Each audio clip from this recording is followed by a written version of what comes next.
સરકારી આયુર્વેદ હોસ્પિટલ બિલીમોરા, આરોગ્ય અને પરિવાર કલ્યાણ વિભાગ ગુજરાત રાજ્ય તથા નિયામક શ્રી આયુષની કચેરી ગાંધીનગર પ્રેરિત સરકારી આયુર્વેદ હોસ્પિટલ બિલીમોરાના વૈદ્ય મેઘનાબેન પટેલ, વૈદ્ય પંચકર્મશ્રીના માર્ગદર્શન હેઠળ પોષણ માસ 2025ની થીમ સ્વસ્થ નારી સશક્ત ભારત અભિયાન અંતર્ગત ગાંધી સદન આંગણવાડી બિલીમોરા ખાતે મમતા દિવસ નિમિત્તે બાળરોગ કિશોરીઓને લગતા રોગો તેમજ અન્ય રોગોનો સર્વરોગ આયુર્વેદ અને હોમિયોપેથિક નિદાન સારવાર કેમ્પનું આયોજન કરવામાં આવ્યું અને વ્યાખ્યાન આપવામાં આવ્યું।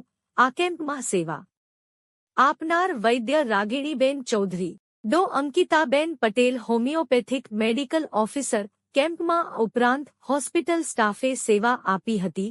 કેમ્પના લાભાર્થી આયુર્વેદ લાભાર્થી 61, હોમિયોપેથી લાભાર્થી 48, વિતરણ 70, વ્યાખ્યાન લાભાર્થી 122, કુલ લાભાર્થી 301। રિપોર્ટર સલમાન શેખ।